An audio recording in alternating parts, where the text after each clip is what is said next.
ব্যবসায় জবাব দাও। কমাতে হবে, কমাতে হবে, কমাতে হবে। চলছে, চলবে।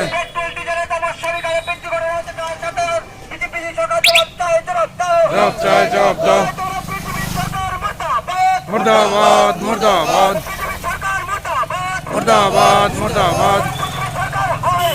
হায় হায় হায় হায়, হায় হায় হায় হায়। মুর্দাবাদ, মুর্দাবাদ। জবাব চাই, জবাব দাও।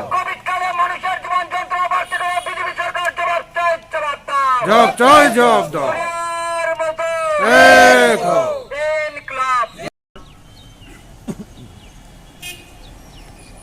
বিভাগীয় কমিটির উদ্যোগে পেট্রোল এবং ডিজেলের অস্বাভাবিক মূল্য বৃদ্ধির প্রতিবাদ জানিয়ে গোটা রাজ্যের সঙ্গে আমাদের এই কর্মসূচি আমরা খোয়াই শহরও প্রতিপালন করছি।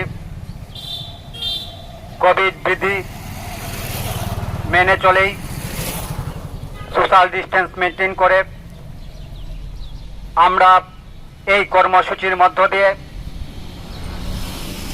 দেশ এবং রাজ্য সরকারের কাছে আমরা দাবি জানাচ্ছি, পেট্রোলের দাম লিটার প্রতি 100 টাকা এবং ডিজেলের দাম লিটার প্রতি 90 টাকার উপরে চলে গেছে এবং আমাদের প্রতিদিনকার মানুষের ঘরে ব্যবহৃত যে ভোজ্য তেল আছে, এই ভোজ্য তেল প্রায় 200 টাকা ছুঁই ছুঁই। এমত অবস্থায় দাঁড়িয়ে আমরা যারা দেশের মানুষ আছে, এই রাজ্যের মানুষ আছি, আমাদের জীবন যন্ত্রণা অসহনীয় অবস্থার মধ্যে পৌঁছে যাচ্ছে। আমরা দাবি জানাচ্ছি, দেশের কেন্দ্রীয় সরকার যেভাবে পেট্রোল এবং ডিজেলের মূল্য বৃদ্ধি ঘটিয়ে বড়লোকদের স্বার্থ রক্ষা করবার চেষ্টা করছে, তার আমরা তীব্র নিন্দা জানাচ্ছি। আমরা মনে করি এই কোভিড কাল পরিস্থিতির মধ্যে দাঁড়িয়ে দেশের মানুষ যখন জেরবার, মানুষের আয় ক্ষমতা কমে গেছে, এই অবস্থায় পেট্রোল এবং ডিজেল এর দাম বাড়িয়ে মানুষের জীবন যন্ত্রণাকে আরো দুর্বিষহ করে দেওয়ার চেষ্টা করছে এবং আমাদের দেশের মধ্যে যে সরকার আছে, রাজ্যের মধ্যে যে সরকার আছে, এই সরকার কোনো ইতিবাচক দৃষ্টিভঙ্গি নিয়ে কাজ করছে না। এর প্রতিবাদ জানিয়েই আমরা বারবার অতীত দিনও লড়াই করেছি, আজকের দিনও লড়াই করছি।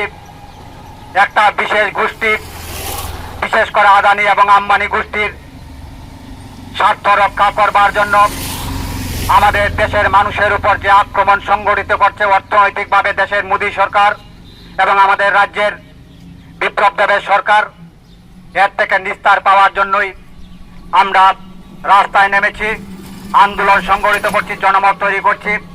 আমরা দেশের সরকারকে আবেদন জানাচ্ছি যে আপনারা আপনাদের নীতি থেকে সরে আসুন এবং সাধারণ মানুষের জীবনের কথা চিন্তা করুন।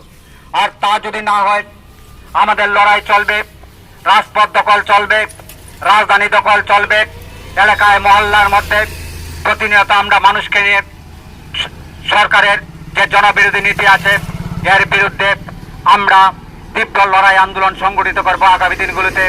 এই কথা কোটি বলে সবাইকে অভিনন্দন জানিয়ে আমাদের আজকে এই করোনাকাল পরিস্থিতির মধ্যে দাঁড়িয়ে আমরা যে কর্মসূচি গ্রহণ করেছি, এই কর্মসূচি আমরা সমাপ্তি ঘোষণা করছি।